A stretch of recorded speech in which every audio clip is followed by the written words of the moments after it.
Bonjour, me voici Bastet pour le tirage du cas énergétique en ce lundi 2 mars pour la polarité féminine, pour le féminin. Comme à mon habitude, j'ai tiré 2 cartes de l'oracle chaman mystique. Nous avons ce matin à notre gauche le colibri, oh magnifique en termes d'énergie animale et totem, et à notre droite nous avons l'arc-en-ciel. Oh, c'est un très joli tirage pour toi ce matin, féminin. Et oui, parce que à notre gauche, avec l'empreinte énergétique du colibri, c'est vrai que le colibri, il est tout petit. C'est vrai que les colibris sont minuscules, mais je pense que vous savez que ce sont d'excellents et de très grands voyageurs. C'est vrai qu'ils ont tendance à migrer, je ne sais plus la distance, mais je ne veux pas dire de bêtises, mais il me semble qu'ils partent d'Amérique du Nord pour aller en Amérique centrale, voire Amérique du Sud, hein, c'est pour dire comment ils volent.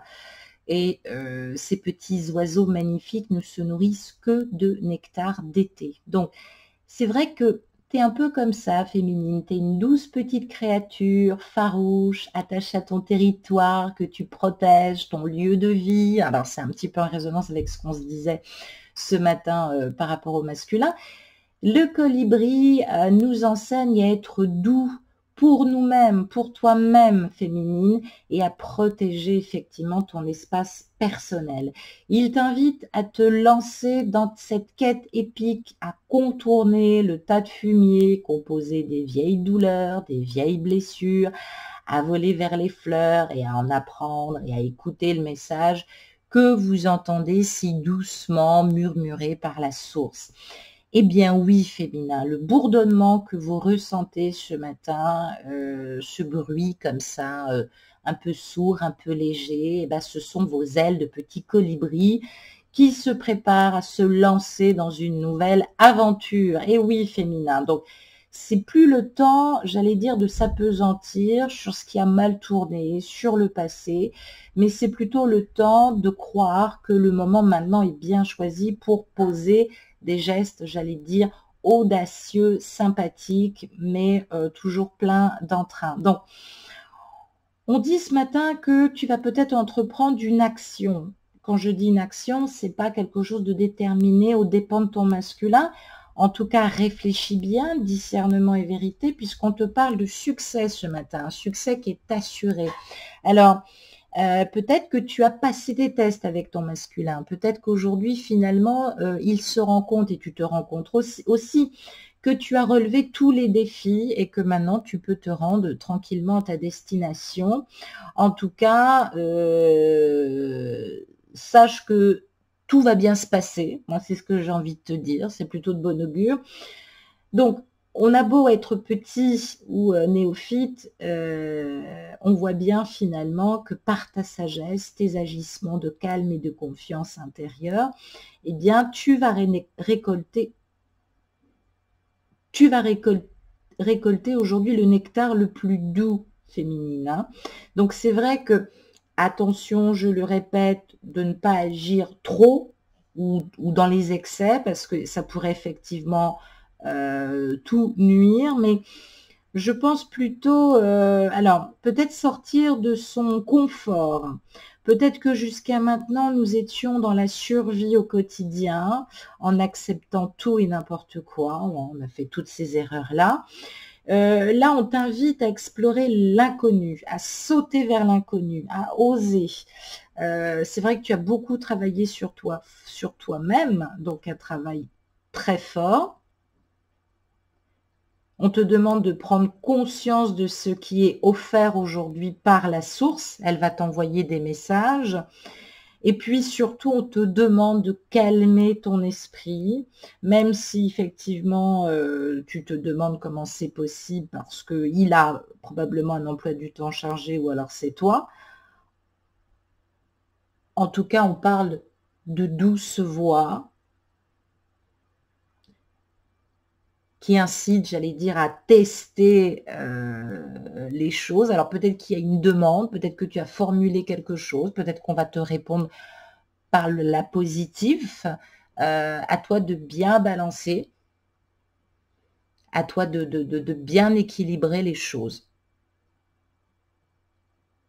C'est le plus important, j'ai envie de te dire.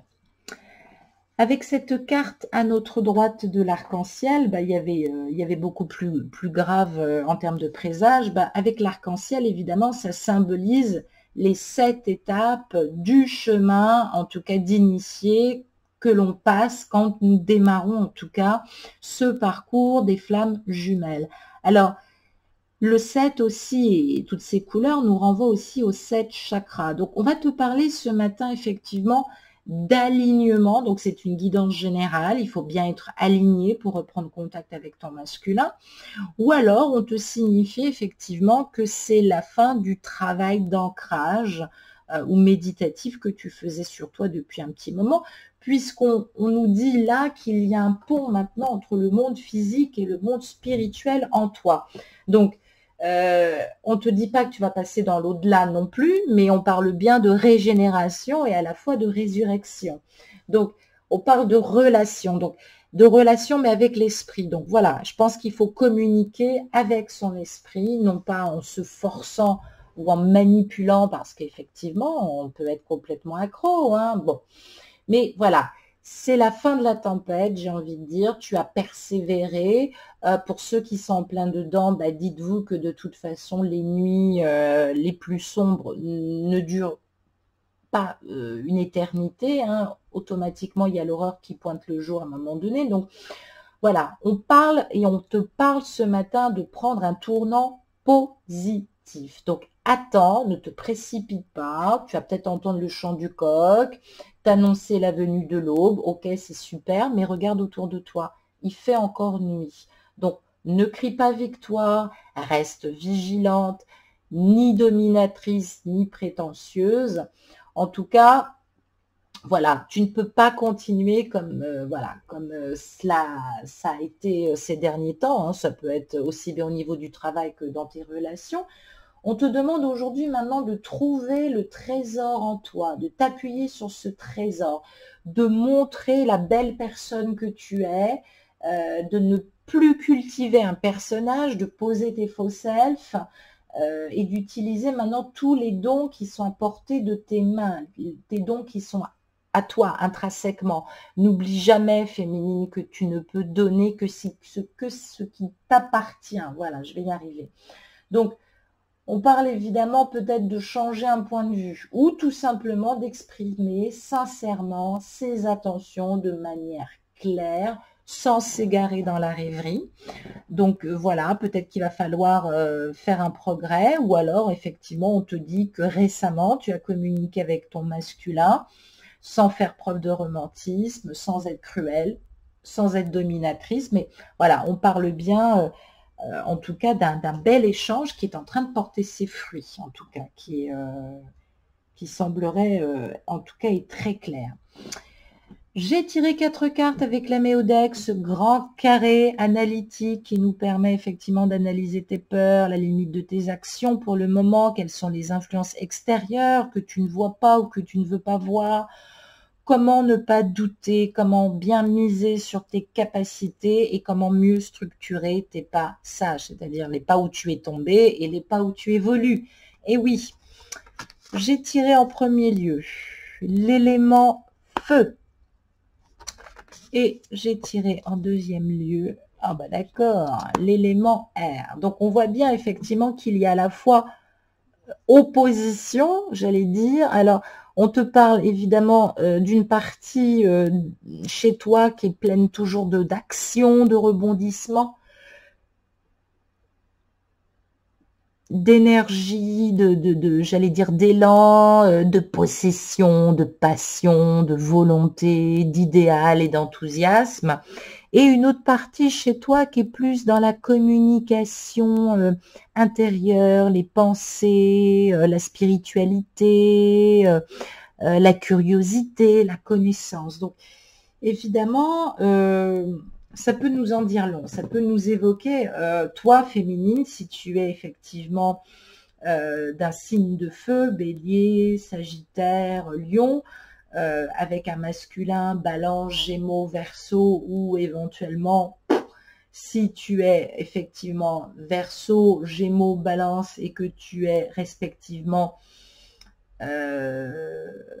j'allais dire, avec une femme gémeaux, verseau, balance, oui, effectivement, ou qu'il y a des éléments, en tout cas un ascendant ou des éléments en air, effectivement, ça nous en dit long. Ça nous dit quoi? Ça nous parle de duo et ça nous parle de lumière et d'obscurité. Je m'explique. Alors, ces deux signes sont en règle générale sur le plan vertu et archétypal très extravertis, très social. Hein. Il y a de quoi s'amuser hein, quand on les fréquente.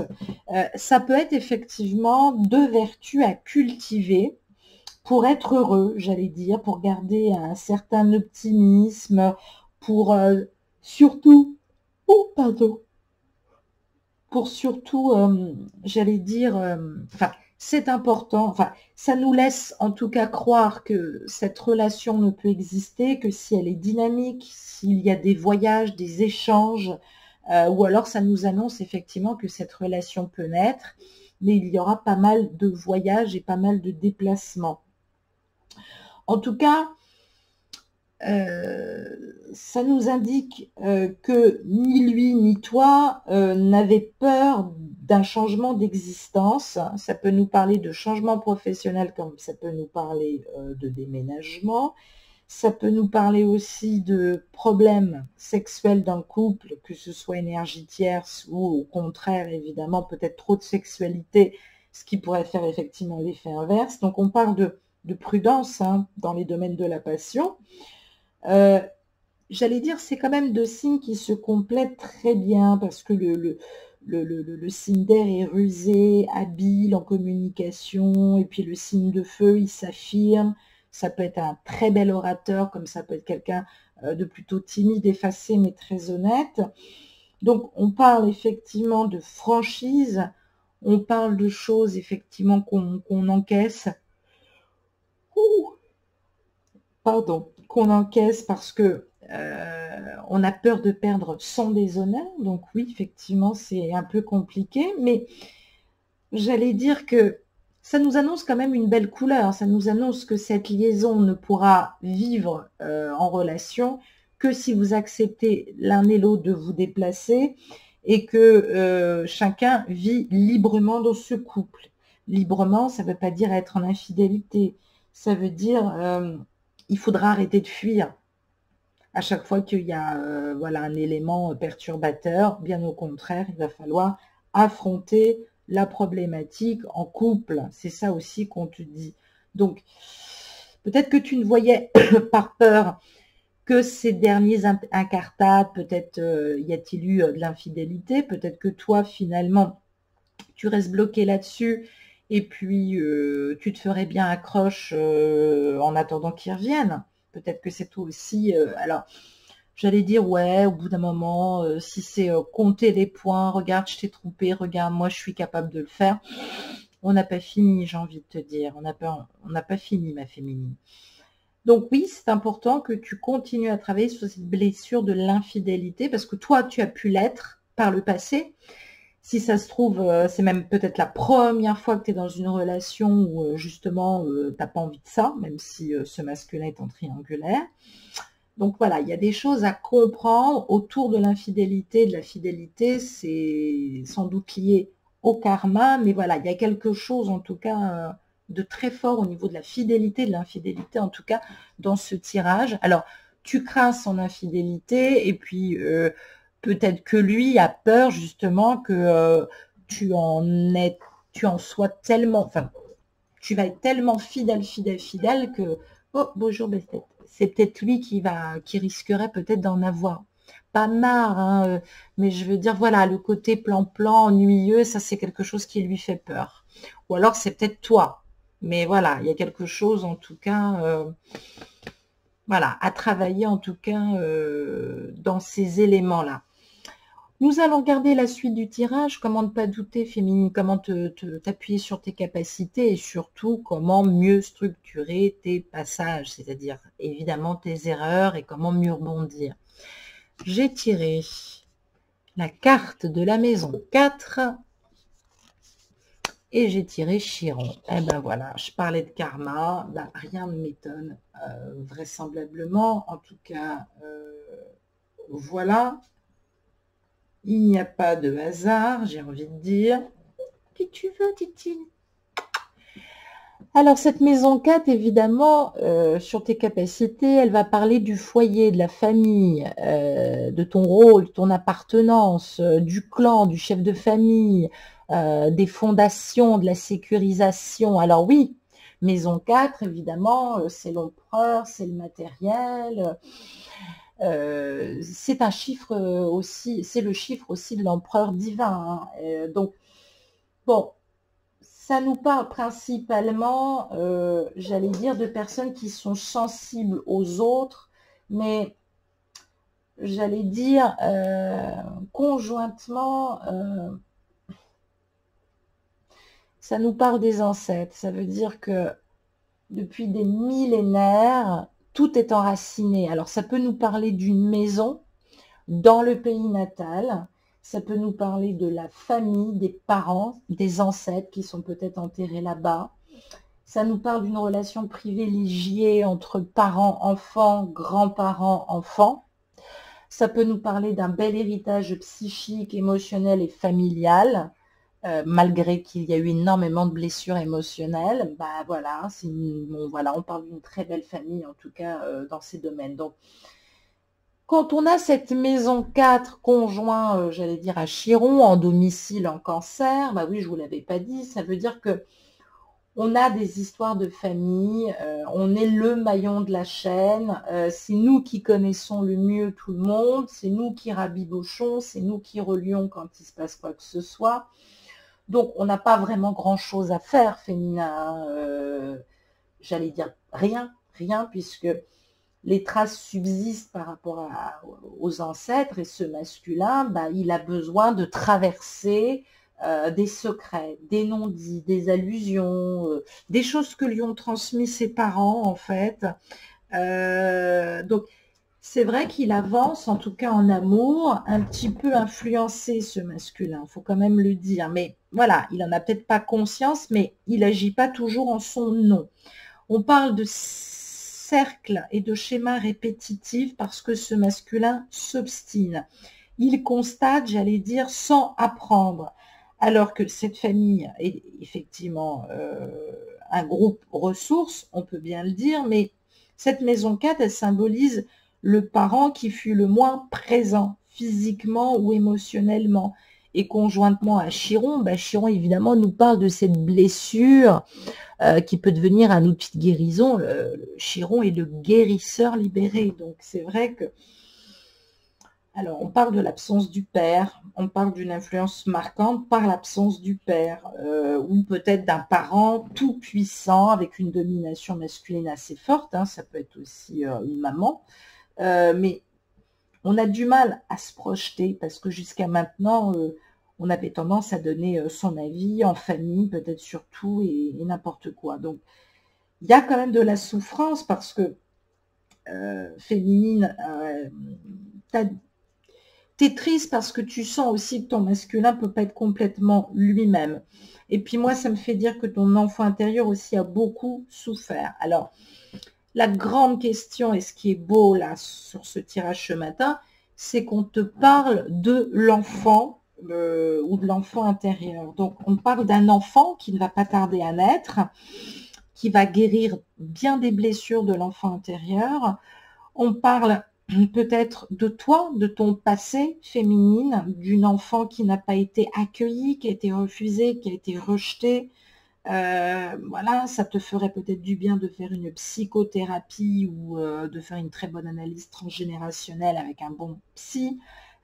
Vous me demandez, j'en connais quelques-uns, mais voilà, n'hésitez pas, moi je vous aiguillerai, mais voilà, il y a quelque chose de très imposant, de très exposant au sein de la famille.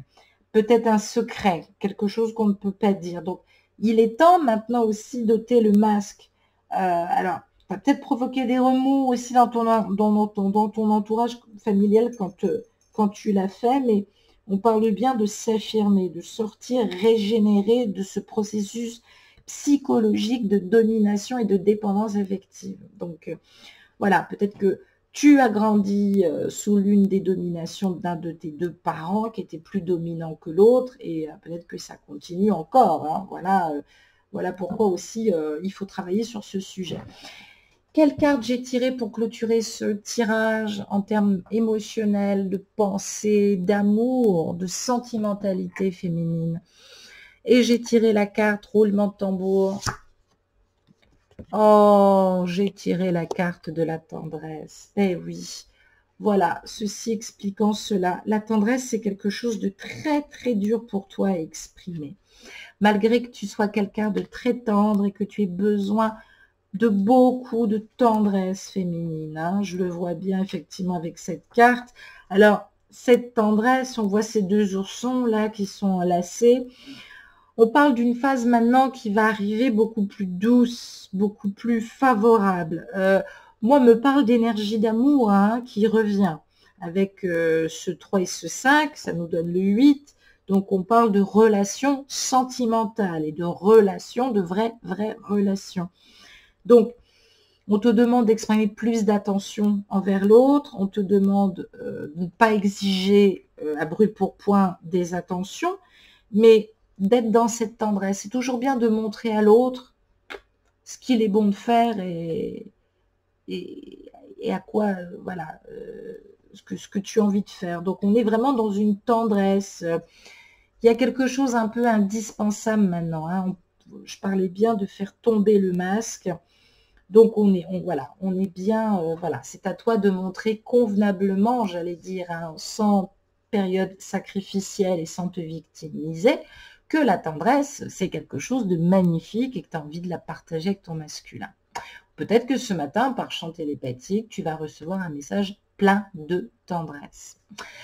Voilà, voilà, voilà, je t'embrasse, féminine, et je te souhaite une excellente journée. Au revoir.